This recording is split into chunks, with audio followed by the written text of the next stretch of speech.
நமக்கு கொடுக்கப்பட்டிருக்கிற வேத பகுதி வெளிப்படுத்தின விசேஷம் 1வது அதிகாரம் 9ல் இருந்து 20 வசனம். இது கிறிஸ்துவின் காட்சி, எ விஷன் ஆஃப் கிரைஸ்ட். என்ஆர்எஸ்வி பைபிளில் கொடுக்கப்பட்டிருக்கிற சப் டைட்டில் என்னன்னா எ விஷன் ஆஃப் கிரைஸ்ட், ஒரு கிறிஸ்துவின் காட்சி. ஏற்கனவே இயேசு உயிரோடு இருந்தபோது மறுரூப மலையிலே தன்னை வெளிப்படுத்தினார். அல்லேலூயா. அங்க எத்தனை பேர் பார்த்தாங்க? 3 பேர் பார்த்தாங்க, பேதுரு, யாக்கோபு, யோவான். ஆனால் இந்த வெளிப்படுத்தின விசேஷத்துல ஒரே ஒரு ஆளுக்கு இயேசு தன்னை வெளிப்படுத்துகிறார். 3 பேர் ஜெபம் பண்ணாலும் கடவுள் தன்னை வெளிப்படுத்துவார், இயேசு தன்னை வெளிப்படுத்துவார். ஒரே ஆள் நீங்க தனியா உங்க வீட்லயோ சர்ச்சிலையோ ஜெபம் பண்ணாலும் கிறிஸ்து தன்னை உங்களுக்கு வெளிப்படுத்துவார். அல்லேலூயா. ஸோ கார்ப்பரேட் ப்ரேயர், கூட்டு ஜெபமும் முக்கியம், இண்டிவிஜுவல் ப்ரேயர், தனிப்பட்ட ஜெபமும் முக்கியம். இந்த வெளிப்படுத்தின விசேஷத்தை பற்றி கொஞ்சம் பேக்ரவுண்டு நான் சொல்ல விரும்புகிறேன். வெளிப்படுத்தின விசேஷம் அது நீரோ மன்னன் காலத்தில் கிபி 65 போன்ற வருடங்களில், 64, 65 அந்த வருடங்களில் எழுதப்பட்டது என்று சிலர் சொல்லுகிறார்கள். ஒருவேளை நீரோ மன்னன் காலத்தில் இந்த வெளிப்படுத்தின விசேஷம் எழுதப்பட்டு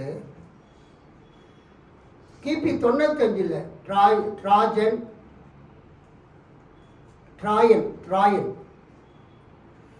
அந்த ட்ராயன் ஆர் ட்ராஜன் அந்த அரசர் காலத்தில் இந்த வெளிப்படுத்தின விசேஷம் முடிக்கப்பட்டிருக்கலாம். ஆனால் அந்த காலம் கிபி 95.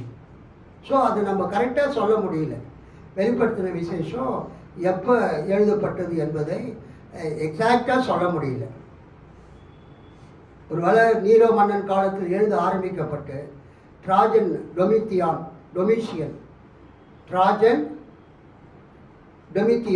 டொமிஷியன் காலத்தில் முடிக்கப்பட்டிருக்கலாம்.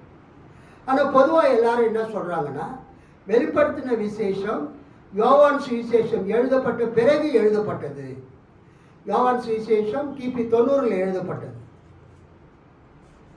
சபை 29-30 சபை ஆரம்பிக்கப்படுகிறது. சபை ஆரம்பிக்கப்பட்டு ஒரு 60 வருஷம் பொறுத்து யோவான் சுவிசேஷம் எழுதப்படுகிறது. அல்லேலூயா. சபை எப்போ ஆரம்பிக்கப்பட்டது? கிபி 29 அல்லது 30 பெந்தெகோஸ்தே நாள். புதிய ஏற்பாட்டில் இருக்கிற எல்லா நூல்களும் எழுதப்பட்ட பிறகு, சுவிசேஷங்கள் எழுதப்பட்ட பிறகு கிபி 90ல் இயேசுவுக்கு அன்பாயிருந்த சீஷன் யோவான் இந்த வெளிப்படுத்தின விசேஷத்தை எழுதினாருன்னு சொல்றாங்க. அல்லேலூயா சொல்றாங்க. ஆனா அது இன்டர்னல் எவிடன்ஸ். வெளிப்படுத்தின விசேஷத்துக்கு உள்ள நீங்க போய் பார்த்தீங்கன்னா அதை இயேசுவுக்கு அன்பான சீடன் யோவான் என்ன பண்ணியிருக்க முடியாது, எழுதியிருக்க முடியாது. யோவான் பேரில் ஒருத்தர் எழுதியிருக்கணும். அதை இப்போ நான் நடத்த முடியாது, அது பாயிண்ட்டை மட்டும் சொல்லிடுறேன். யோவான் சுவிசேஷத்தை எழுதினவர் இயேசுவுக்கு அன்பான சீடன் யோவான், அது பரவலாக ஒத்துக்கிறாங்க. ஆனால் வெளிப்படுத்தின விசேஷத்தை இயேசுவுக்கு அன்பான சீடன் எழுதவில்லை. பின்ன அதை யார் எழுதினது என்றால், இயேசுவுக்கு அன்பான சீடன் யோவான் எபேசு பட்டணத்தில் அவர் ஊழியம் செய்தார், அங்கே சபையை நடத்தினார். அநேக மக்கள் அந்த சபைக்கு வந்தாங்க. அந்த சபையில் மூப்பராக இருந்த எல்டராக இருந்த அதே யோவான் பேரில் இருந்த ஒருத்தர் இந்த புஸ்தகத்தை எழுதியிருக்கலாம் என்று சொல்லுகிறார். அல்லேலூயா. ஸோ ஒரே சபையில் 2 பேர் இருக்கலாம் இல்லையா, ஒரே பேரில். இயேசுக்கு அன்பான சீடன் யோவானும் அந்த சபையில் இருக்கிறாரு. அந்த சபையில் அந்த யோவான் அப்போஸ்தலனுக்கு உதவிக்காரராக இருந்த மூப்பராக இருந்த யோவான் என்ற பேர்ல இருக்கிற ஒருத்தரும் அங்கே இருக்கிறார். அல்லேலூயா. கர்த்தருக்கு ஸ்தோத்திரம். அந்த யோவான் மூப்பர் அந்த எபேசுக்கு பக்கத்தில் இருக்கக்கூடிய பத்மு என்ற தீவுக்கு அவர் நாடு கடத்தப்படுகிறார். ஆனால் பெரும்பான்மையான மக்கள் வெளிப்படுத்தின விசேஷத்தை இயேசுவுக்கு அன்பான சீடன் யோவான் தான் எழுதினார் அப்படின்னு சொல்கிறாங்க. ஆனால் பைபிள் காலேஜில் ஆராய்ச்சி பண்ணுறவங்க அதை யோவான் எழுதியிருக்க முடியாது, எல்டர் ஜான் மூப்பராகிய யோவான் எழுதியிருக்க வேண்டும். ஏனென்றால் இந்த புத்தகத்தில் இயேசுவின் அப்போஸ்தலனாகிய யோவான் ஆகிய நான் எழுதுகிறதாக இங்கே அவர் சொல்லவில்லை. எப்படி சொல்றாரு? 9ஆம் வசனம், உங்கள் சகோதரனும் இயேசு கிறிஸ்துவின் நிமித்தம் வருகிற உபத்திரவத்திற்கும் அவருடைய ராஜ்யத்திற்கும் அவருடைய பொறுமைக்கும் உங்கள் உடன் பங்காளனுமாய் இருக்கிற யோவானாகிய நான் தேவ வசனத்தின் நிமித்தமும் இயேசு கிறிஸ்துவை பற்றிய சாட்சி நிமித்தமும் பத்மு என்னும் தீவிலே இருந்தேன். கர்த்தருக்கு ஸ்தோத்திரம். ஸோ அந்த இடத்துல அவர் நான் அப்போஸ்தலனாகிய யோவான் என்று சொல்லவில்லை. அல்லேலூயா. இயேசுவின் சீடனாகிய யோவான் என்று அவர் சொல்லவில்லை. அவர் சொல்லாததினால் அநேகர் என்ன சொல்கிறாங்க, இது எபேசு சபையில் இயேசுவினுடைய சீடர் அப்போஸ்தலனாகிய யோவான் கிட்ட மூப்பனாக இருந்த ஒரு யோவான் இதை எழுதியிருக்கலாம் அப்படின்னு சொல்கிறாங்க. ஆக மொத்தத்தில் இயேசுவின் சீடனையோ அல்லது மூப்பராகிய அந்த யோவானையோ பத்மு தீவுக்கு அந்த ரோம அரசாங்கம் நாடு கடத்தி விட்டது. ஏன் கேட்டிங்கன்னா, இயேசுவை பற்றி பிரசங்கம் பண்ணுறார், இயேசுவை குறித்து சாட்சி கொடுக்கிறார். அதனால என்ன ஆச்சுன்னா, அவருக்கு தண்டனையாக அந்த எபேசுவில் இருந்து பக்கத்தில் இருக்கக்கூடிய தென்மேற்கே இருக்கக்கூடிய பத்மு என்கிற தீவுக்கு நாடு கடத்தினாங்க. அந்த பத்மு என்ற தீவில் செம்புன்னு நம்ம சொல்கிறோம் இல்லையா, ஒரு உலோகம், தாமிரம்.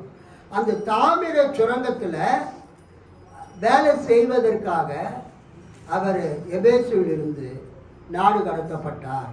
அல்லேலூயா. தண்டனையாக அனுப்பி வைக்கப்பட்டார். எப்படி பிரிட்டிஷ்காரங்க காலத்தில் அந்தமான் தீவுக்கு கைதிகளை அனுப்பிச்சி வச்சாங்களோ தண்டனையாக, அது மாதிரி இவர் எபேசுவில் இருந்து பத்மு தீவுக்கு அவர் தண்டனை அனுபவிக்கும்படியாக அனுப்பி வைக்கப்பட்டார். இங்கே பாருங்க, இந்த வெளிப்படுத்தின விசேஷம் திருவழிப்பாட்டின் நூலின் ஆசிரியரான யோவான் இயேசு கிறிஸ்துவுக்கு சாட்சி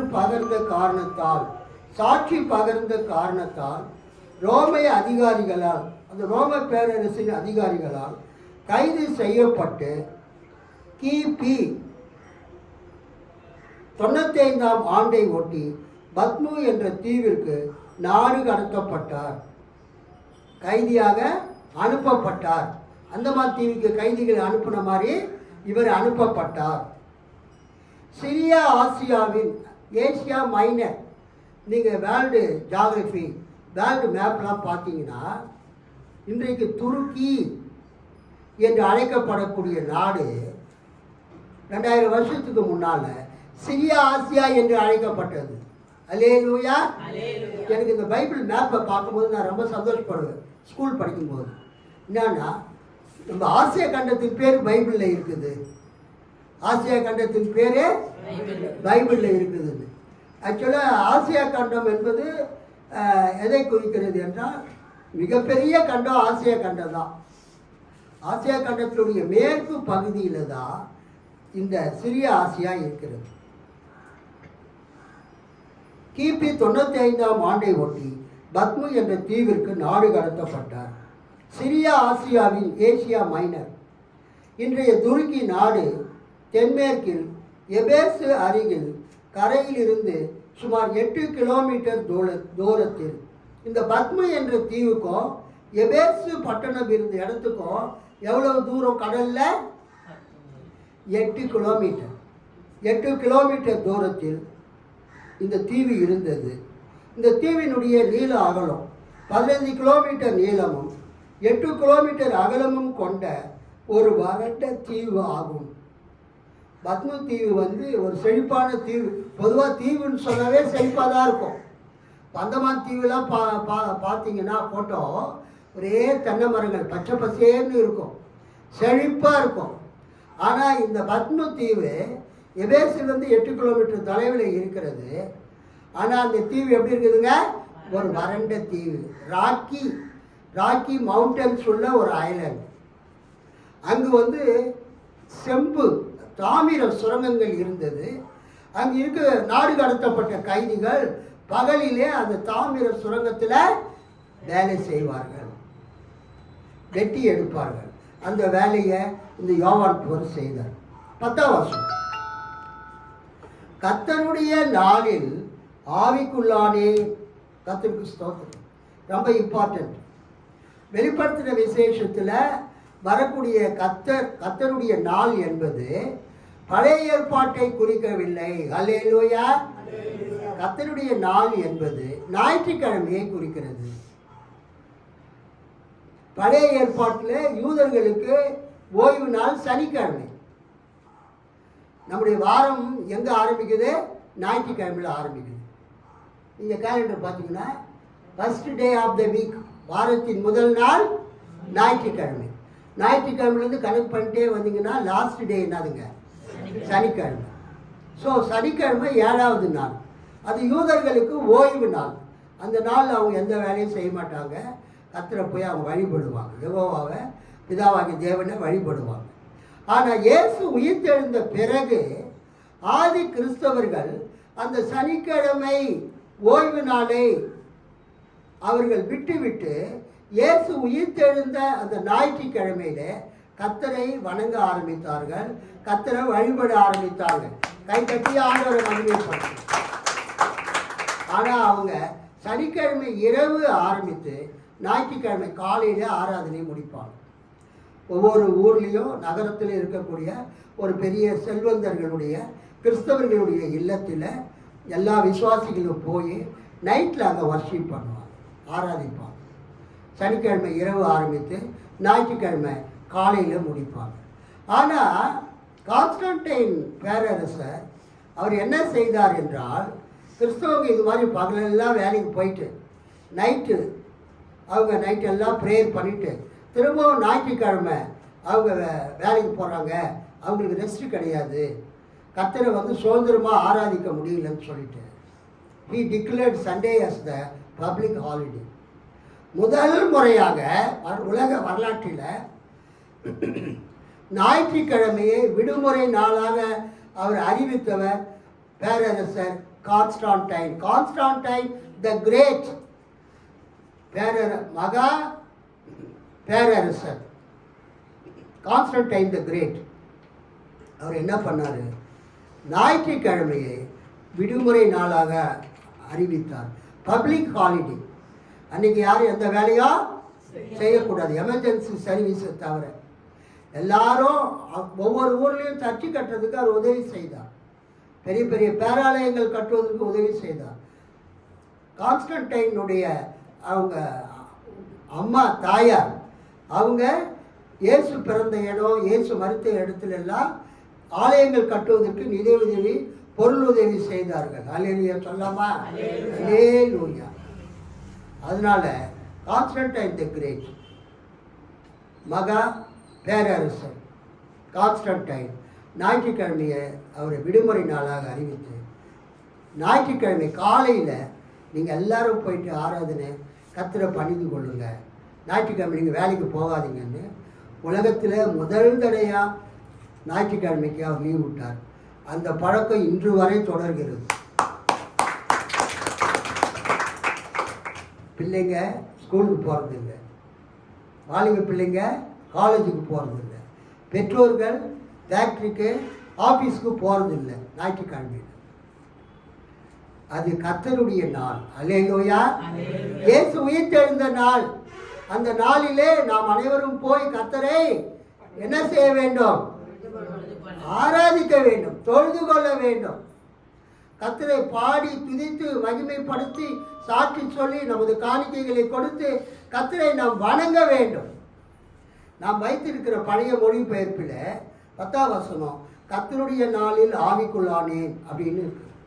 திருவிவிலியம் பொது மொழிபெயர்ப்பை நீங்கள் பார்த்தீங்கன்னா, ஒரு ஞாயிற்றுக்கிழமை அன்று தூய ஆவி என்னை ஆட்கொள்ளவே எனக்கு பின்னால் பெரும் குரல் ஒன்று எக்காலம் போல முழங்க கேட்டேன்.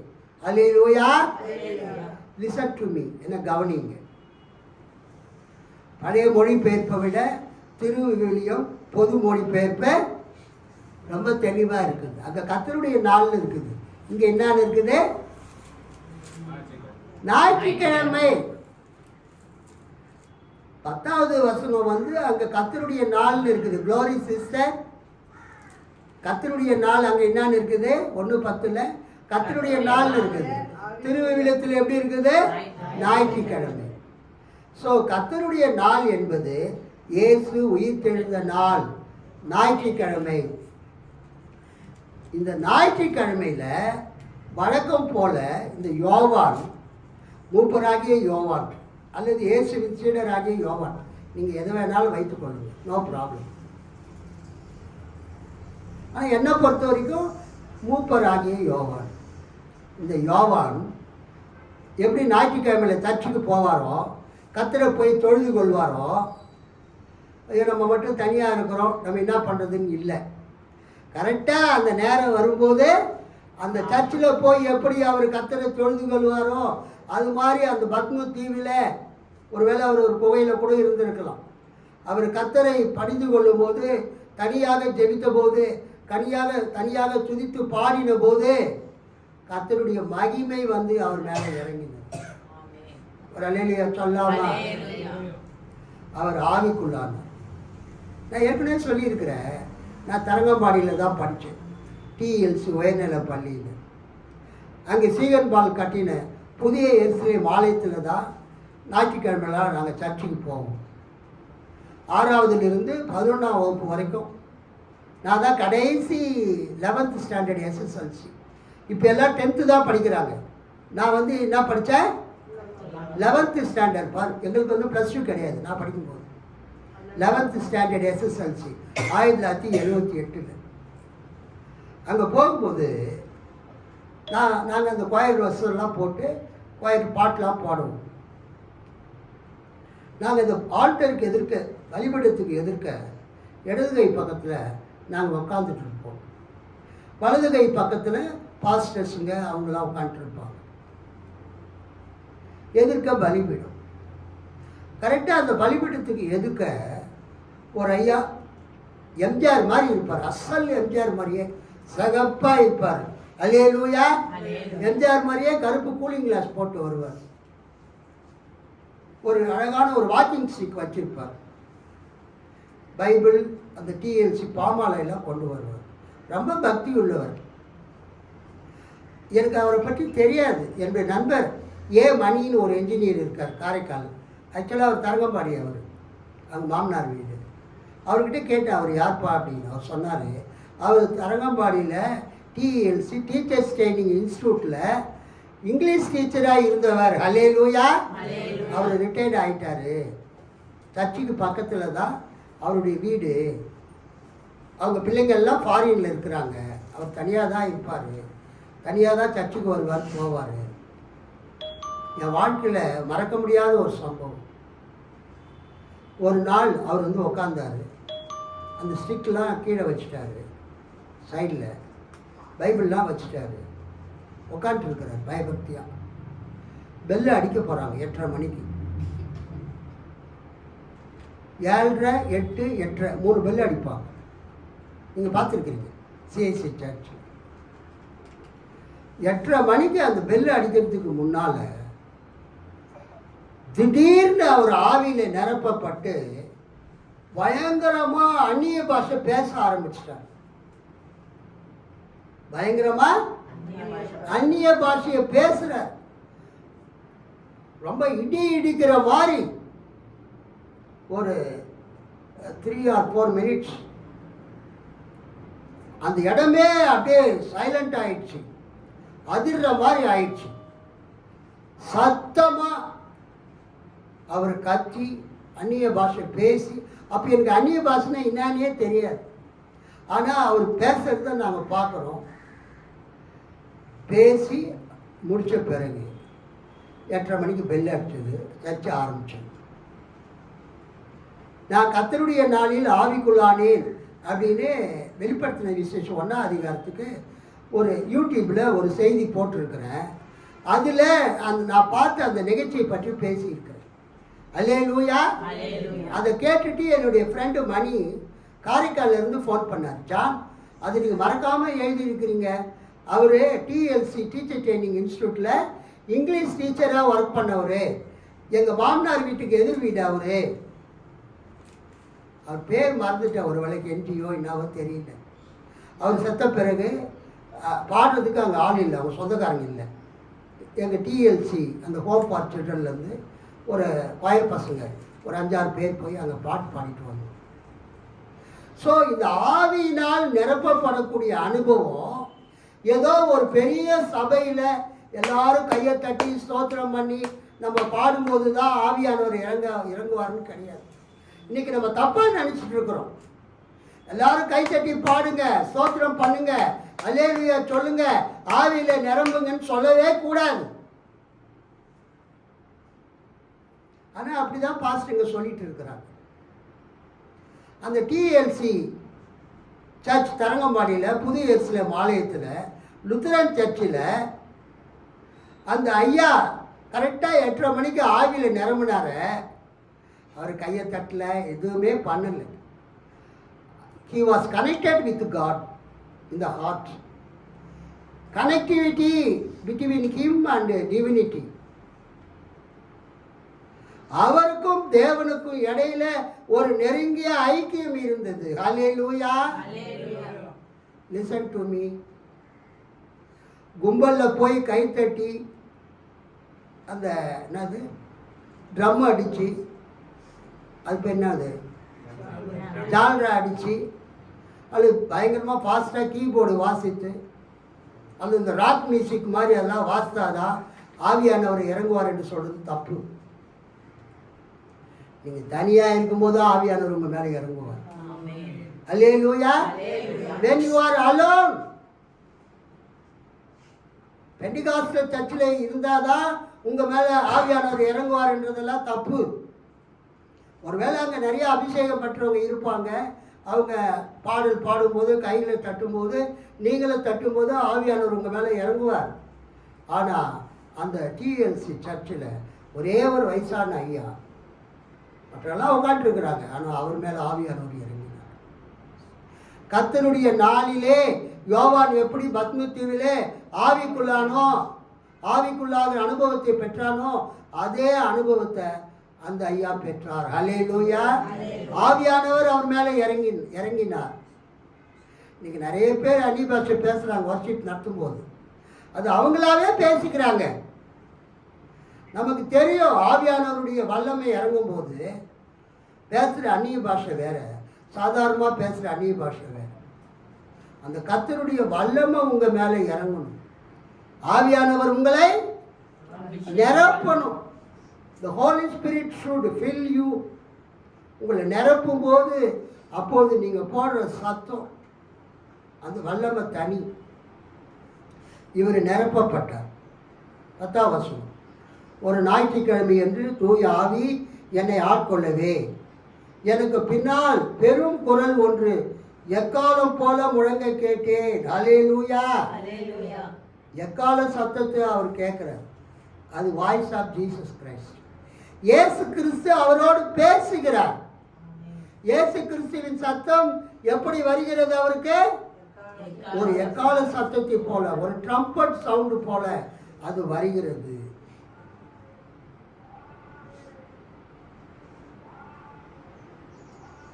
அந்த சத்தம் என்ன சொல்லுது? நீ காண்பதை ஒரு சுருளேட்டில் எழுதி. நீ காண்பதை 11ஆம் வசனம். நீ காண்கிறதை ஒரு புஸ்தகத்தில் எழுதி. நீ காண்கிறதை ஒரு புஸ்தகத்தில் எழுதி, சுருளேட்டில் எழுதி, அதை ஆசியாவில் இருக்கிற எபேசு, சிமிர்னா, பெர்கா, தியத்தீரா, சர்தை, பிலதெல்பியா, லவோதிகேயா ஆகிய 7 இடங்களிலும் உள்ள திருச்சபைகளுக்கு அதை அனுப்பி வை என்று அக்குறள் கூறியது. அல்லேலூயா சொல்லாமா? ஒருவேளை யோவான் அந்த எபேசுவை சுற்றி பக்கத்தில் இருக்கக்கூடிய அந்த 7 சபைகளில் அவர் போய் பிரசங்கித்திருக்கலாம், ஆண்டவரை பற்றி சாட்சி சொல்லியிருக்கலாம். இப்போ அவர் இங்கே நாடு கடத்தப்பட்டு பத்மு தீவில் அந்த தாமிரம், அந்த செப்பு அதை வெட்டி எடுக்கக்கூடிய அந்த அந்த சுரங்கத்திலே அவர் வேலை செய்கிறார் கொத்தடிமையாக. ஞாயிற்றுக்கிழமையில் அவர் கர்த்தரை நோக்கி ஜெபிக்கும்போது, கர்த்தரை ஆராதிக்கும் போது ஆவியானவர் அவரை நிரப்பினார். இயேசு வந்து பேசுகிறார். இயேசுவின் குரல் எப்படிப்பட்டதாக இருந்தது? எக்கால சத்தம் இருந்தது. 12ஆம் வசனம், என்னோடு பேசியவர் யார் என்று பார்க்க திரும்பினேன். அல்லேலூயா. அதுக்கு முன்னால 7 சபைகள், இந்த 7 என்ற எண்ணை குறித்து நம்ம பார்க்கிறோம். 7 என்பது ஒரு முழுமையை குறிக்கிறது, ஒரு ஃபுல் நம்பர். நம்பிக்கை போராட்டத்தில், விசுவாச போராட்டத்தில் ஈடுபட்டுள்ள கிறிஸ்துவ சபைகள் எல்லாவற்றுக்கும் தாம் எழுதுவது பொருந்தும் என்று யோவான் கருதினார். அத்துடன் பெயர் குறிப்பிட்டிருக்கும் இந்த 7 சபைகளை இந்நூலின் ஆசிரியர் யோவான் அதிகம் அறிந்திருப்பார். அந்த சபையில் போயிட்டு அவர் பேசியிருக்கலாம், சாட்சி சொல்லியிருக்கலாம். அத்துடன் பெயர் குறிப்பிட்டிருக்கும் இந்த 7 சபைகளை இந்நூலின் ஆசிரியர் அதிகம் அறிந்திருப்பார். எனவே கவனிங்க, கிறிஸ்து என்ற பெயர் இந்த புத்தகத்தில் வெளிப்படுத்தலில் 7 முறையும், இயேசு என்ற பெயர் 14 முறையும், ஆட்டுக்குட்டி என்ற பெயர் 28 முறையும், ஆசீர்வாதங்கள் 7 தடவையும், சாபங்கள் 7 தடவையும் இந்த வெளிப்படுத்தின விசேஷ நூலில் காணப்படுகிறது. அல்லேலூயா சொல்லாமா? அல்லேலூயா. 12ஆம் வசனம், என்னோடு பேசியவர் யார் என்று பார்க்க திரும்பினேன். அப்பொழுது 7 பொன் விளக்கு தண்டுகளை கண்டேன். என்னோடு பேசியவர் யார் என்று பார்க்க திரும்பினேன். அப்பொழுது 7 பொன் விளக்கு தண்டுகளை கண்டேன். 7 பொன் விளக்கு தண்டுகள் கிறிஸ்துவ நம்பிக்கை தழைத்தோங்கும் 7 திருச்சபைகளை விளக்கு தண்டுகள் குறிக்கின்றன. அல்லேலூயா. கிறிஸ்துவ விசுவாசத்தில் அதிகமாய் வளர்ச்சி அடைந்த அந்த சபைகள் 7 சபைகளை இந்த விளக்கு தண்டுகள் குறிக்கின்றன. அல்லேலூயா, அல்லேலூயா. அந்த 7 விளக்கு தண்டுகள் 7 பொன் குத்து விளக்குகள், பொன்னால் செய்யப்பட்டவைகள். ஆக்சுவலாக எங்கள் ஊர் மேல்பட்டாம்பாக்கம் ஆற்காட்டு லூத்தரன் சர்ச்சினுடைய அந்த சபையில் பலிபீடத்தில் பார்த்தீங்கன்னா நடுவில் சிலுவை இருக்கும். சிலுவைக்கு வலது பக்கத்தில் 3 குத்து விளக்கு இருக்கும். சிலுவைக்கு இடது பக்கத்தில் 3 குத்து விளக்குன்னா மெழுகுவத்தி ஸ்டாண்டு, 7 மெழுகுவத்தி ஸ்டாண்ட் இருக்கும். இந்த பக்கம் 7 மெழுகுவத்தி ஸ்டாண்ட் இருக்கும். அந்த 6 மெழுகுவத்தி ஸ்டாண்ட்லேயும் நல்ல பெரிய பெரிய மெழுகுவத்தியை கொளுத்தி எரிய வைப்பாங்க. அல்லேலூயா. அது அந்த பலிபீடத்தில் சிலுவை இருக்கும். அந்த சிலுவைக்கு வலது பக்கமோ இடது பக்கமோ லெஃப்ட்டு 3 மெழுகுவத்தி எரிஞ்சிட்டு இருக்கோம், வலது கை பக்கமும் 3 மெழுகுவத்திகள் எரிஞ்சிட்டு இருக்கும். நடுவில் இருக்கிறது சிலுவை. இயேசு கிறிஸ்து சொல்லியிருக்கிறார், நானே உலகத்திற்கு ஒளியாக இருக்கிறேன். ஸோ அது ஒரு மெழுகுவத்தியாக நம்ம கனெக்ட் பண்ணால் அந்த பலிபீடத்தில் எத்தனை விளக்குகள் எரிகிறது? 7 விளக்குகள் எரிகிறது. இந்த 7 விளக்குகளை, 7 குத்து விளக்குகளை, விளக்கு தண்டுகளை நீங்கள் திருவிவிலியத்தை பார்த்தீங்கன்னா, என்னோடு பேசியவர் யார் என்று பார்க்க திரும்பினேன். அப்பொழுது 7 பொன் விளக்கு தண்டுகளை கண்டேன். அல்லேலூயா. lamp stand, I saw 7 golden lamp stand. I saw 7 golden candlesticks. 7 விளக்கு தண்டுகளை பார்க்கிறேன். இப்போ நிறைய ஊழியக்காரங்க அந்த 7 கிளைகளை கொண்ட குத்து விளக்கை இதுக்கு உதாரணமாக கொடுக்குறாங்க. 7 கிளைகளை கொண்ட குத்து விளக்கு ஆசரிப்பு கூடாரத்திலையும் எருசலேம் தேவாலயத்திலையும் இருந்தது. ஆனால் என்னை பொறுத்த வரைக்கும் நான் 7 கிளைகளை கொண்ட குத்து விளக்குகளை இங்கே நான் பார்க்கவில்லை. நான் பார்க்கறதுலாம் என்னன்னா, எங்கள் சர்ச்சில் நான் என்ன பார்த்தேன், சிலுவைக்கு இடது பக்கம் 3 விளக்கு தூண், விளக்கு தண்டுகள், அது மேலே மெழுகுவர்த்தி எரியுது தனித்தனியாக. இந்த பக்கம் என்னதுங்க, 3 விளக்கு தண்டுகள், மெழுகுவர்த்தி ஸ்டாண்ட், அது மேலே 3 மெழுகுவர்த்தி எரியுது. நடுவில் சிலுவை, சிலுவையும் ஒரு வெளிச்சத்தை கொடுக்குற ஒரு இடம், கிறிஸ்துவுக்கு அது அடையாளம். ஆனால் சிலர் 7 கிளைகளை கொண்ட குத்து விளக்கு என்று சொல்லுகிறார்கள். ஆனால் என்னை பொறுத்த வரைக்கும் அந்த கேண்டில் ஸ்டிக்கு, அந்த லேம்ப் ஸ்டாண்டு, அதாவது அந்த கேண்டில் ஸ்டிக் எல்லாமே தனித்தனியாக இருக்கக்கூடியவைகள். அல்லேலூயா. கிரேக்க மொழியில் லிக்னாஸ் சிங்குலர், அது எதுக்கு அடையாளம், கேண்டில் ஸ்டிக், லேம்ப் ஸ்டாண்ட், விளக்கு தண்டு. ஒரு விளக்கு தண்டுக்கு கிரேக்க வார்த்தை லிக்னாஸ், LYCHNOS, candle stick, lamp stand, விளக்கு தண்டு.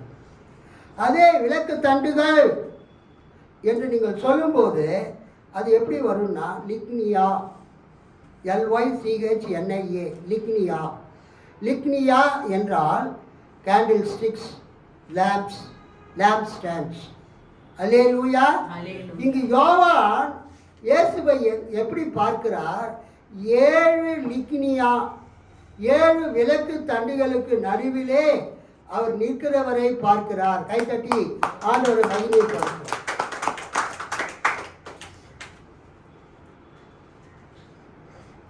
7 குத்து விளக்குகளின் மத்தியிலே, இந்த middle of the 7 lamp stands, 7 candlesticks, 7 lamps, இயேசு கிறிஸ்து நிற்கிறார்.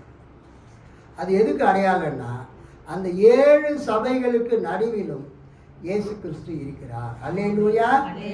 ஒவ்வொரு சபையும் ஒரு விளக்கு தண்டுக்கு அடையாளம். இயேசு கிறிஸ்து ஒரு மிகப்பெரிய ஜைஜாண்டிக் ஒரு லேம்ப் ஸ்டாண்டை உருவாக்கி அதுக்கு முன்னால் நிற்கிறாருன்னு அங்கே எழுதப்படலை. பேரன் பிஎஸ்பி தன்னுடைய கமெண்ட்ரியில் அவர் அப்படி தான் ரொம்ப அழகாக எழுதியிருக்கிறார். அந்த பாயிண்ட் மட்டும் பேரன் பிஎஸ்பி என்ன எழுதியிருக்கிறாரு, Jesus was standing before the 7 golden lampstands, 1:12, Baron BSB commentary. God's people are the light of the world. The church does not create the light, but merely holds it and lets it shine. We do not see one gigantic lamp.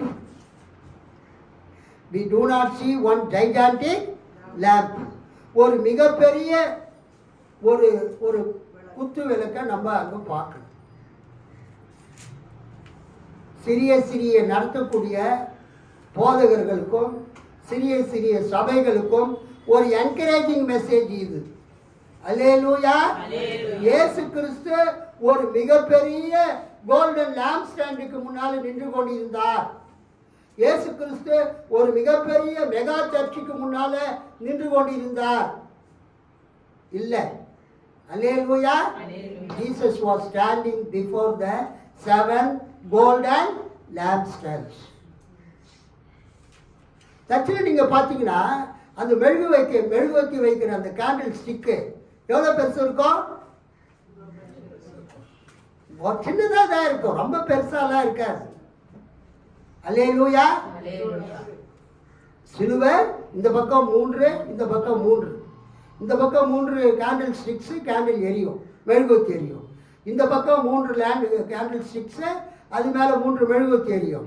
மொத்தம் 6 மெழுகுவர்த்தி எரிகிறது. நடுவில் சிலுவை இருக்கிறது. சிலுவை உலகத்துக்கு ஒளியாகிய கிறிஸ்துவை குறிக்கிறது. ஆக மொத்தத்தில் ஒரே நேரத்தில் 7 இந்த விளக்குகள் கேண்டில் ஸ்டிக்ஸுங்க வெளிச்சத்தை கொடுக்குது. இங்கே எதை சொல்றார் இயேசு கிறிஸ்து? எல்லா சபையிலையும் இயேசு இருக்கிறார். அல்லேலூயா. நான் அதுதான் திரும்ப திரும்ப சொல்றது. நாங்க உங்களை விட ரொம்ப பரிசுத்தவான்கள், ஹோலியர் தேன் thou. உங்களை விட நாங்க ரொம்ப ரொம்ப பரிசுத்தவான்கள் அப்படின்னு நம்ம யாரை பார்த்தும் சொல்லக்கூடாது. நம்ம யாரை விட நம்ம பரிசுத்தவான்கள் அல்ல. நம்ம எல்லாருமே கிறிஸ்தவங்க தான். அல்லேலூயா. உலகத்தில் இருக்கிற எல்லா சபையுமே கிறிஸ்துவின் சபை தான். உலகத்தில் இருக்கிற அனைத்து சபைகளுமே ஆண்டவருடைய சபை. அது ரோமன் கேத்தலிக் சர்ச்சா இருக்கலாம், அது கிரீக் ஆர்த்தடாக்ஸ் சர்ச்சா இருக்கலாம், புரொட்டஸ்டன்ட் சர்ச்சா இருக்கலாம், லுத்தரன் சர்ச்சா இருக்கலாம், சிஎஸ்ஐ சர்ச்சா இருக்கலாம், மெத்தடிஸ்ட் சர்ச்சா இருக்கலாம், ஆங்கிலிக்கன் சர்ச்சா இருக்கலாம், பிரதரன் சர்ச்சா இருக்கலாம், சர்ச் ஆஃப் கிரைஸ்டா இருக்கலாம், பெண்டிகாஸ்டல் சர்ச்சுகளா இருக்கலாம். நான் பல பேர்ல சபையை நடத்துறோமே தவிர எல்லாமே ஒரே சர்ச். அல்லேலூயா. நேத்து bishop Sam Ram Paul America போயிட்டு வந்திருக்கிறார். எனக்கு ஃபோன் பண்ணார். Sam Ram Paul bishop, church of காட்னுடைய பிஷப். அவர் சொன்னார், Jesus Christ is going to come not for a single church but for the global church. Hallelujah சொல்லுங்க. வயசானவர் அவரு என்ன வந்து பிஷப் பிஷப்னு கூப்பிடுவார். நான் பல தடவை சொல்லிட்டேன், என்ன பிஷப்னு கூப்பிடாதீங்க, நான் பாஸ்டர்னு. No no no, you have that capacity of a bishop அப்படின்னாரு. சரி அப்படியே போங்க, என்ன சொல்கிறீங்க? Jesus Christ is going to come to the world not for a single church. இயேசு கிறிஸ்து இந்த உலகத்துக்கு வரப்போகிறார் ஒரே ஒரு சபைக்காக அல்ல. He is going to come to the global church. உலகத்தில் இருக்கிற எல்லா சபைகளுக்காகவும் இயேசு கிறிஸ்து வரப்போகிறார். நம்முடைய மக்களை அவர் சேர்த்து கொள்ள போகிறார். எல்லா சர்ச்சிலையும் அவருடைய பிள்ளைங்க இருக்கிறாங்க. அல்லேலூயா. இதுதான் எக்குமெனிக்கலுடைய டீச்சிங். நம்ம ஏன் எக்குமெனிக்கல் ஃபெலோஷிப்ல நம்ம இருக்கிறோம்? நம்ம ஏன் எக்குமெனிக்கல் ஃபெலோஷிப்க்கு முக்கியத்துவம் கொடுக்கிறோம்? எல்லா சபைகளும் கர்த்தருடைய சபைகள். கேரளாவுக்கு போனீங்கன்னா அங்க மார்த்தோமா என்னென்ன சர்ச் இருக்கு? யாக்கோபா, பிரதரன் சர்ச்சு, மூணு பெரிய அவங்க ஊர்ல பெண்டிகாஸ்டல் 3 இருக்குது. ஆமா, எல்லா சர்ச்சுங்க இருக்குது. ஸோ இயேசு கிறிஸ்து மீண்டும் வரப்போகிறார் என்றால் ஒரு சபைக்காக அல்ல, இந்த உலகத்தில் இருக்கிற எல்லா சபைகளுக்காக, அனைத்து சபைகளுக்காக, இந்த உலகத்தில் இருக்கிற அனைத்து மக்களுக்காக இயேசு வரப்போகிறார். அல்லேலூயா சொல்லுங்க. He is going to come. Keerthana global church. நான் அப்ரிஷியேட் பண்ண அவர் ஐயா bishop Samram Paul. God's revelation is coming from you. கர்த்தருடைய வெளிப்பாடு வந்து கொண்டிருக்கிறது. எனக்காக மட்டும் இல்லை, உங்களுக்காக மட்டும் இல்லை, இந்த உலகத்தில் இருக்கிற அனைத்து சபை மக்களுக்காகவும் இயேசு வரப்போகிறார். தமிழத்தில் சேர்த்து கொள்ள போகிறார். சரி, அதுதான் அதை நம்ம பார்க்கிறோம். இயேசு கிறிஸ்து அனைத்து சபைகளிலும் அவர் இருக்கிறார். அவருடைய டிஸ்கிரிப்ஷனை பாருங்க. 13ஆம் வசனம், அவற்றின் நடுவே மானிட மகனை போன்ற மனுஷகுமாரனை போன்ற ஒருவரை பார்த்தேன். நீங்கள் தானியேல் 7ஆம் அதிகாரத்தை பார்த்தீங்கன்னா அந்த சன் ஆஃப் மேன் கிளவுட்ஸில் வருவார், மனுஷகுமாரன் மேகங்கள் மீது வருவார். கர்த்தருக்கு ஸ்தோத்திரம். அது மாதிரி இங்கே இயேசு கிறிஸ்து யோவானுக்கு எப்படி காட்சியளிக்கிறார்? மனுஷகுமாரனை போல காட்சியளிக்கிறார். மனுஷகுமாரன்னா ஒரு மனிதன். சிங்கக்குட்டி சிங்கம், ஆட்டுக்குட்டி ஆடு, மனுஷகுமாரன் மனுஷன். அதை நம்ம புரிஞ்சுக்கணும். மனுஷகுமாரன் என்றால் மனிதனை குறிக்கிறது. இயேசு கிறிஸ்து யோவானுக்கு காட்சி அளிக்கும் போது ஒரு மானிட மகன், ஒரு மனுஷகுமாரன், ஒரு மனிதனாக காட்சியளித்தார். சங்கீதம் 8ஆம் அதிகாரத்தில் வரும் மனுஷகுமாரனை பற்றி. ஓகே, அதுக்கு அடுத்தது வாங்க. மானிட மகனை போன்ற ஒருவரை பார்த்தேன். இது மேசியாவை குறிக்கும் அடையாள உருவகம். அல்லேலூயா. மேசியாவை குறிக்கும் அடையாள உருவகம். தானியேல் 7:13. அதுக்கு அடுத்தது அவர் எப்படி இருந்தார்? அவர் நீண்ட அங்கியும் லாங் ரோப். பிரதான ஆசாரியர்கள் ஆசிரிப்பு கூடாரத்தில் தேவாலயத்தில் அவருடைய ட்ரெஸ் என்ன? பிரதான ஹை பிரீஸ்டுக்கு ட்ரெஸ்ஸு நீண்ட அங்கி. அது இயேசு பிரதான ஆசாரியராக இருக்கிறார் என்பதை காண்பிக்கிறது. நீண்ட அங்கியும் மார்பில் பொன் பட்டையும் அணிந்திருந்தார். அதுக்கு என்ன அர்த்தம்? 14ஆம் வசனம் 13. நிலையங்கி தரித்து மார்பருகே பொற்கச்சை கட்டி இருந்த மனுஷகுமாரனுக்கு ஒப்பானவரை கண்டேன். அது எதை குறிக்குதுன்னா 14லேருந்து 15 இயேசு கிறிஸ்துவினுடைய தோற்றம் அவரது வெற்றியை காட்டுகிறது. அல்லேலூயா. இயேசு கிறிஸ்து நீண்ட அங்கி அறிந்திருந்தார்.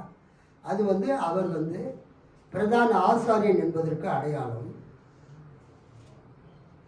அவருடைய மார்பிலே பொற்கச்சையை கட்டியிருந்தார்.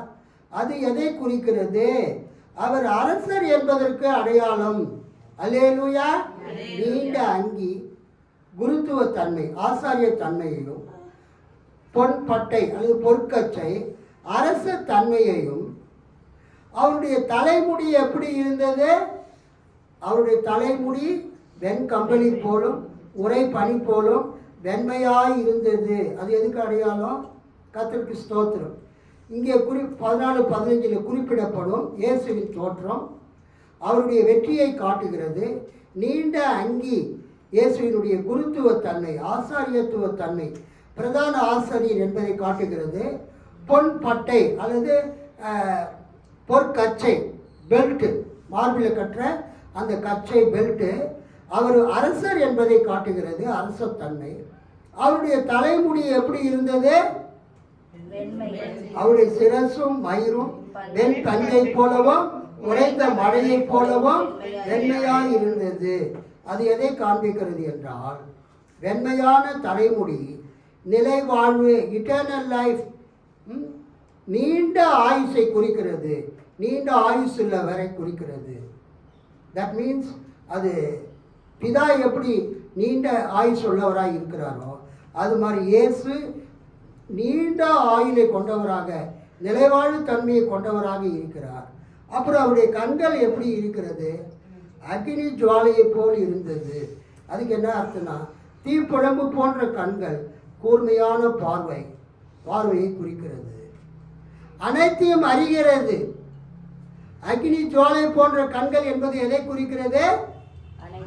அனைத்தையும். All knowing Christ, all knowing God. தேவ சமூகத்துக்கு நாம் வரும்போது எதையுமே மறைக்க முடியாது. You cannot conceal anything from the sight of God. You cannot hide anything from the sight of Christ. கிறிஸ்துவினுடைய கண்களுக்கு முன்பாக நீ என்ன பண்ண முடியாது? எதையுமே மறைக்க முடியாது. விசுவாசும் சரி, ஊழியர்களும் சரி, அனைவரும் அவருடைய கண்களுக்கு முன்பாக நாம் இருக்கிறோம். அனைத்தையும் பார்க்கக்கூடிய கூர்மையான பார்வை, தீப்பழம்பு போன்ற கண்கள். அப்புறம் அவருடைய காலடி எப்படி இருக்குது பாருங்க. அவருடைய பாதங்கள் உலைக்களத்தில் காய்ந்த பிரகாசமான வெண்கலம் போல் இருந்தது. அது எதை குறிக்கிறது என்றால், இயேசுவினுடைய காலடிகள் வெண்கல கால்கள் போல இருந்தது. வெண்கல காலடிகள். அது எதுக்கு அடையாளம்? தோற்கடிக்க முடியாத நிலை. ஹல்லேலூயா. வெண்கலம் ரொம்ப ஸ்ட்ராங். இயேசுவினுடைய கால்கள் வெண்கலத்தை போன்றதுன்னா மிகவும் உறுதியானது. அவரை என்ன பண்ண முடியாது? தோற்கடிக்க முடியாதது. அப்புறம் நம்ம என்ன பார்க்கறோம்னா, கண்ணை பார்த்தாச்சு. அவருடைய சத்தம் பெருவெள்ளத்தை இரைச்சலை போல் இருந்தது. பெருவெள்ளத்தின் இரைச்சல் 15ஆம் வசனம். அதை எதை குறிக்கிறது என்றால், கடவுளுடைய வார்த்தையை குறிக்கிறது. இயேசுவின் வார்த்தைக்கு முன்பதாக யாருமே நிற்க முடியாது. ஹல்லேலூயா. தேவனுடைய வார்த்தை வல்லமையோ ஜீவனமுடையதாக இருக்கிறது. எபிரேயர் 4:12 பார்க்கிறோம். அவருடைய வாயிலிருந்து புறப்படுகிற வார்த்தை இருபுறமும் கருக்குள்ள பட்டயத்தை போல் இருந்தது. தமது வலது கரத்திலே 7 நட்சத்திரங்களை கொண்டிருந்தார், ஏந்தி கொண்டிருந்தார். அவர் வாயில் இருந்து இருபுறமும் கருக்குள்ள பட்டயம் புறப்பட்டது. அவருடைய முகம் வல்லமையாய் பிரகாசிக்கிற சூரியனை போல் இருந்தது. அவருடைய சத்தம் பெருவெள்ளத்தின் இரைச்சலை போல இருந்தது. அவர் பேசும்போது அவருக்கு முன்பதாக யாருமே நிற்க முடியாது. சத்தவனை போல கீழே விழுந்தேன் அப்படின்னு யோவான் சொல்றார். இங்க என்ன பார்க்கிறோம்? அவரது குரல் பெருவெள்ளத்தின் இரைச்சலை ஒத்தி இருந்தது. அவர் தம் வலது கையில் 7 விண்மீன்களை நட்சத்திரங்களை கொண்டிருந்தார். இருபுறமும் கூர்மையான வாள், இருபுறமும் கருக்குள்ள பட்டயம் அவர் வாயிலிருந்து வெளியே வந்தது. அவரது முகம் நண்பகல் கதிரவன் போல் ஒளிர்ந்தது. ஹல்லேலூயா. இருபுறமும் கூர்மையான வாள், இருபுறமும் கூர்மையான பட்டயம் என்பது கடவுளுடைய வார்த்தையை குறிக்கிறது, இறை வார்த்தையை குறிக்கிறது. எபிரேயர் 4:12. இயேசு வார்த்தை வடிவானவர், வார்த்தை மாம்சமானார். அவரது வாயிலிருந்து வரும் ஒவ்வொரு வார்த்தையும் இறை வார்த்தையாகும், கடவுளின் வார்த்தையாகும். அல்லேலூயா, அல்லேலூயா. Whatever comes from the mouth of Jesus is the word of God. இயேசுவின் வாயிலிருந்து வரக்கூடிய ஒவ்வொரு வார்த்தையும் ஜீவன் உள்ளது. அது தேவனுடைய வார்த்தை, God's word. இயேசுவின் வார்த்தை கடவுளுடைய வார்த்தை. பழைய ஏற்பாட்டில் தேவன் பேசினது கடவுளுடைய வார்த்தை, புதிய ஏற்பாட்டில் இயேசு பேசினது கடவுளுடைய வார்த்தை. அல்லேலூயா. அவர் தேவன், இவர் தேவகுமார். 2 பேர் பேசினதும் கடவுளுடைய வார்த்தை. 16ஆம் வசனம். அவர் தம் வலக்கையில் 7 விண்மீன்கள் நட்சத்திரத்தை கொண்டிருந்தார். இருபுறமும் கூர்மையான வாள், பட்டயம் ஒன்று அவர் வாயிலிருந்து வெளியே வந்தது. அவர் வாயிலிருந்து வரக்கூடிய வார்த்தைகள் கடவுளின் வார்த்தைகள், தேவனுடைய வார்த்தைகள். அவரது முகம் எப்படி பிரகாசித்தது? வல்லமையாய் பிரகாசிக்கிற சூரியனை போல் இருந்தது. பகல் 12 மணிக்கு பிரகாசிக்கிற சூரிய ஒளியை போல இயேசுவின் முகம் இருந்தது. அவரது முகம் நண்பகல் கதிரவன் போல் ஒளிர்ந்தது. நான் அவரை கண்டபொழுது செத்தவனை போல் அவர் காலில் விழுந்தேன். அவர் தமது வலது கையை என் மீது வைத்து சொன்னது, பயப்படாதே, அஞ்சாதே, முதலும் முடிவும் நான், அல்பாவும் ஒமேகாவும் நான் என்றால் A to Z, அகரமும் நகரமும் நானே, ஏவும் இசட்டும் நானே, அல்பாவும் ஒமேகாவும் நானே, முதலும் முடிவும் நானே, வாழ்பவரும் நானே, இறந்தேன், ஆயினும் இதோ என்றென்றும் வாழ்கிறேன். சாவின் மீதும் பாதாளத்தின் மீதும் எனக்கு அதிகாரம் உண்டு. 18ஆம் வசனம் முக்கியம். இயேசு கிறிஸ்து எதுக்கு மேல அதிகாரம் உடையவர்? நான் மரணத்துக்கும் பாதாளத்துக்கும் உரிய திறவுகோள்களை உடையவராய் இருக்கிறேன். திறவுகோல் என்றால் அது அதிகாரத்தை குறிக்கிறது. அல்லேலூயா. திறவுகோல் என்றால் எதை குறிக்கிறது? கீ. இந்த பழைய காலத்து திண்டுக்கல் பூட்டை பார்த்தீங்கன்னா ஒரு பெரிய சாவி போட்டு கதவை திறப்பாங்க.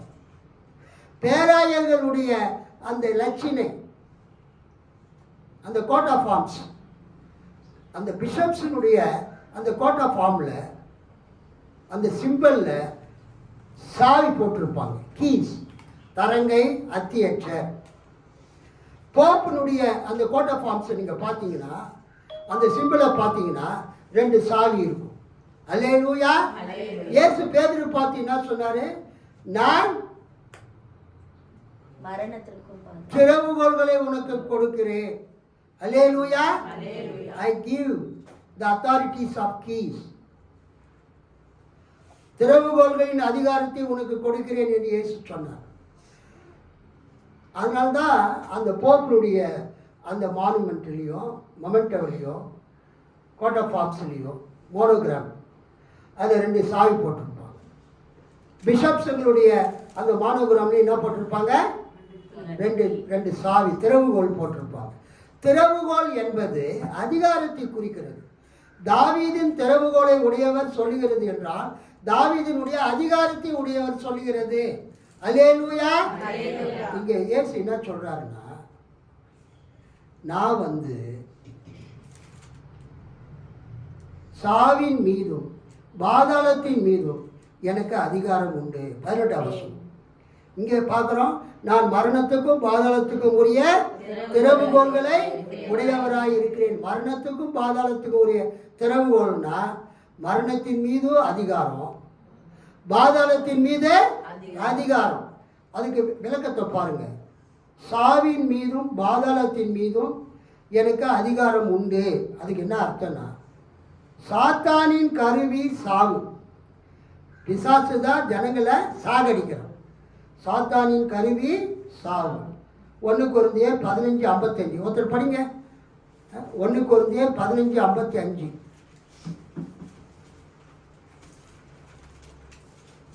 மரணமே உன் கூர் எங்கே? மரணமே உன் கூர் எங்கே? பாதாளமே உன் ஜெயம் எங்கே? பாதாளமே உன் ஜெயம் எங்கே?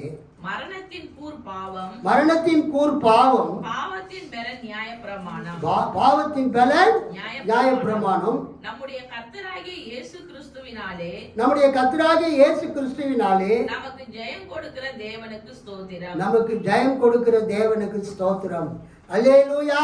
அல்லேலூயா. கர்த்தருக்கு ஸ்தோத்திரம் உண்டாவதாக. முக்கியமான வசனம். இங்க நம்ம என்ன பார்க்கிறோம்? சாத்தானின் கருவி சாவு, மரணம். சாத்தான் இருக்கிற இடம் பாதாளம். அல்லேலூயா. அதாவது செத்து போனவங்க எல்லாருமே பாதாளத்துக்கு தான் போவாங்க. நான் ஏற்கனவே சாக்ரட்டிஸை பற்றி சொல்லியிருக்கிறேன். நான் இப்போ பூமியில் இருக்கும்போது உங்களோட பேசிட்டு இருக்கிறேன். நான் செத்து போன பிறகு எங்கே போவேன்? பாதாளத்துக்கு போய், பாதாள உலகத்துக்கு போய் அங்கே இருக்கிறவங்களோடு பேசிட்டு இருப்பேன். இது கிரீக் தாட்டு, கிரேக்க சிந்தனை. அவர் சொல்றார், இங்கே இருந்தால் உங்க கூட பேசிட்டு இருக்கிறேன். செத்து போனால் என் ஆத்மா பாதாளத்துக்கு போய் அங்கே இருக்கிறவங்க கூட பேசிக்கொண்டு இருக்கோம். ஸோ அந்த மருத்துவர்கள் செல்லக்கூடிய இடம்தான் பாதாளம். அது நரகம் கிடையாது, பாதாளம். அதுக்கு கிரேக்க வார்த்தை ஹேடஸ். கிரேக்க வார்த்தை என்னதுங்க? ஹேடஸ். நான் பாதாளத்துக்கு போய் இருப்பேன்னு சாக்ரட்டிஸ் சொன்னார், பேசிட்டு இருப்பேன். அதைத்தான் இங்கே நம்ம பார்க்கிறோம். என்ன பார்க்கிறோம்? சாவின் மீதும் பாதாளத்தின் மீதும் எனக்கு அதிகாரம் உண்டு. அதுக்கு என்ன அர்த்தம்? சாத்தானின் கருவி சாவு. அந்த சாத்தான் இருக்கிற இருப்பிடம் பாதாளம். இயேசு சிலுவையில ஜீவனை விட்ட பிறகு அவருடைய சரீரம் சிலுவையில தொங்கிக் கொண்டு இருக்கிறது. அவர் எங்க போனாரு? பாதாளத்துக்கு போனார். அல்லேலூயா. பாதாளத்துக்கு போய் சாத்தானுடைய அதிகாரத்தில் இருந்த எல்லாருமே அவங்க மீட்டு அவங்களை பரலோகத்துக்கு கொண்டு சென்றார். உயிர்த்தெழுந்து போகும்போது த அசென்ஷன் ஆஃப் கிரைஸ்ட்ல இயேசு மட்டும் போகலை, அவரோடு கூட நிறைய பேர் பரலோகத்துக்கு சென்றார்கள். சாத்தானுடைய அடிமைத்தனத்திலிருந்து அவங்களுக்கு விடுதலை வாங்கி கொடுத்தார். இயேசுவுக்கு சாத்தானின் மீது முழு அதிகாரம் உண்டு என்பதை இச்சொற்கள் வலியுறுத்துகின்றன. பாதாளத்தில் சாத்தான் இருக்கிறான். பாதாளத்தை யார் பார்த்துட்டு இருந்தது? சாத்தான் தான் பார்த்துட்டு இருந்தான். இயேசு சிலுவையில் உயிர் விட்ட பிறகு பாதாளத்துக்கு போய் அங்கே காவலில் இருந்த ஆவிகளுக்கு பிரசங்கம் பண்ணி அதன் பிறகு சாத்தானுக்கு அடிமையாக இருந்த மக்களை எல்லாம் விடுதலையாக்கி அவர் பரலோகத்துக்கு அவர் அழைத்து சென்றார். கைத்தட்டி ஆண்டவரை மகிமைப்படுத்துவார். ஸோ கிறிஸ்துவங்க சாவை குறித்து, பாதாளத்தை குறித்து பயப்படக்கூடாது. அல்லேலூயா சொல்லுங்க. ஐயோயோ என் மனைவி விட்டுட்டு போறேனே, ஐயோயோ என் புருஷனை விட்டுட்டு போறேனே. எத்தனை மனைவிகள் சொல்லுவீங்கன்னு தெரியல. நிறைய பேர் சந்தோஷமா போவீங்க, அப்பா விடுதலை கிடைச்சது.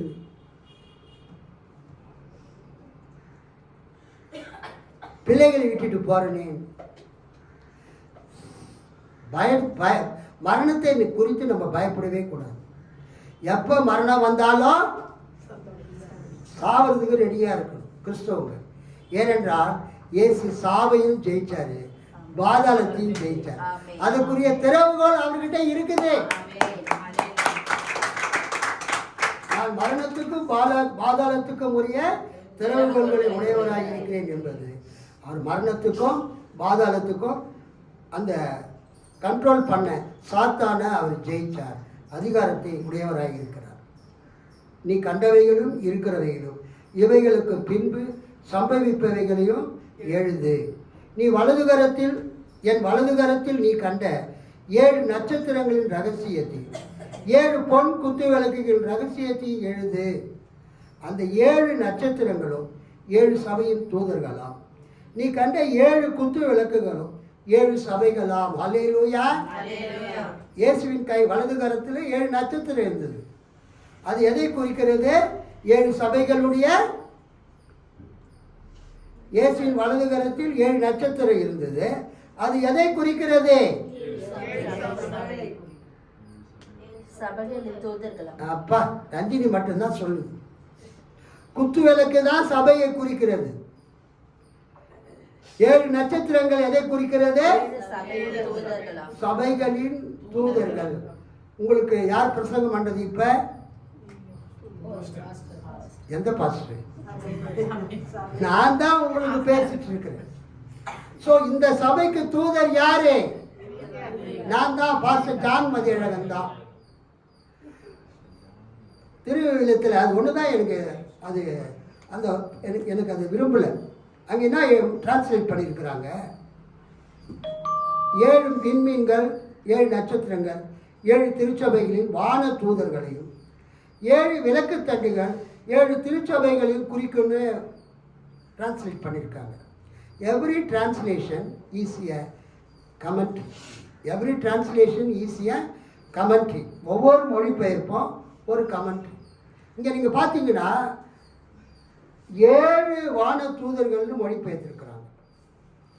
ஆனால் பழைய மொழிபெயர்ப்பில் 7 தூதர்கள்னு இருக்குது.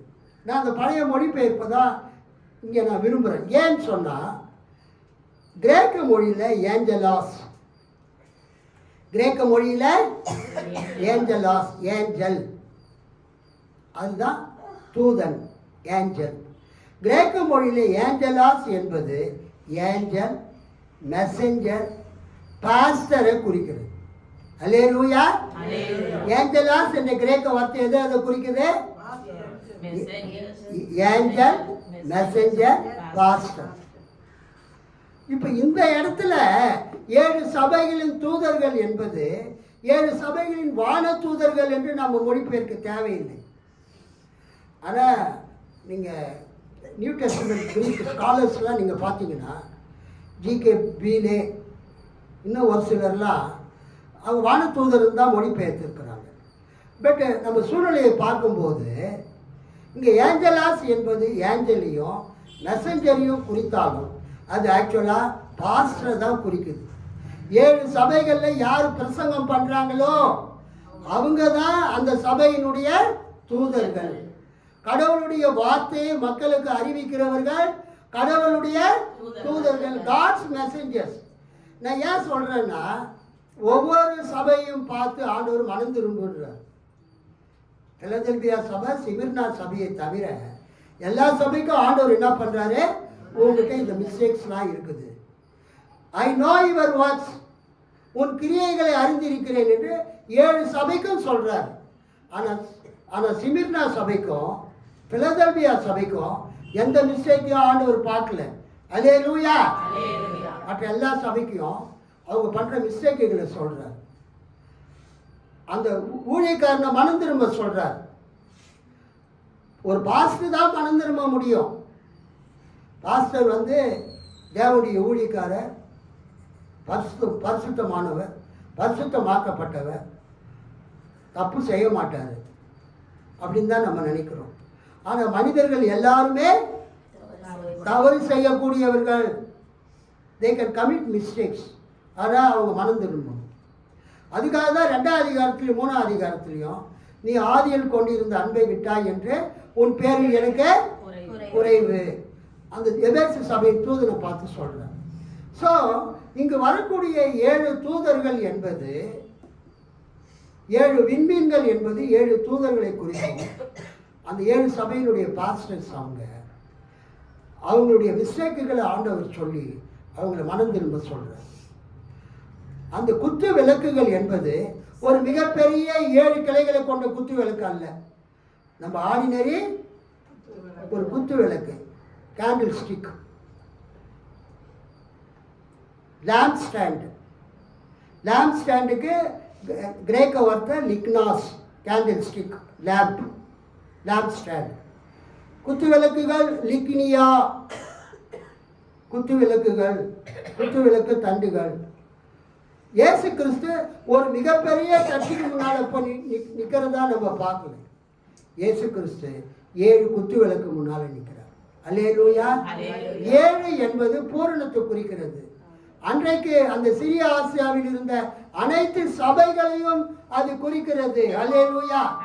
அனைத்து சபைகளிலும் உயிர்த்தெழுந்த இயேசு கிறிஸ்து இருக்கிறார்.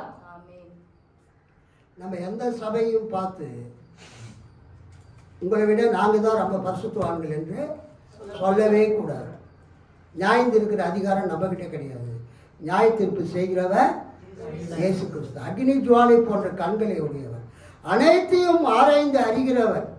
ஸோ இந்த காலை நேரத்தில் உங்களை குறித்தும் என்னை குறித்தும் நம்மை குறித்தும் இந்த உலகத்தில் இருக்கிற அனைத்து சபைகளை குறித்தும் இயேசு அறிந்தவராக இருக்கிறார். அவர் நம்மோடு பேசும்போது நாம் அவருக்கு கீழ்ப்படிய வேண்டும். நமது பாவங்களை அறிக்கை செய்ய வேண்டும். அவருடைய அதிகாரத்தை நாம் ஏற்றுக்கொள்ள வேண்டும். நமக்கு சமயம் கிடைக்குதோ கிடைக்கலையோ, ஞாயிற்றுக்கிழமை சர்ச்சு டைமில் பிஸ்னஸ்க்கு போகக்கூடாது. ஞாயிற்றுக்கிழமையில் சர்ச்சு நடக்கிற நேரத்தில் நீங்கள் போய் உங்கள் பிஸ்னஸ்ஸு உங்களுடைய வேலையெல்லாம் செய்யக்கூடாது. கர்த்தரை ஆராதிக்கிற நேரத்தில் நீங்கள் கர்த்தரை ஆராதிக்கணும். அந்த யோவான் எபேசிலிருந்து நாடு கடத்தப்பட்டு பத்மு தீவில் இருந்தாலும் அந்த ஞாயிற்றுக்கிழமை அந்த காலை நேரத்தில் அவர் கர்த்தரை பணிந்து கொண்டார். அல்லேலூயா சொல்லாமா? நாமும் கர்த்தரை பணிந்து கொள்ள வேண்டும். உயிர்த்தெழுந்த கிறிஸ்து தன்னை வெளிப்படுத்துகிறவராக இருக்கிறார். ஆமென்.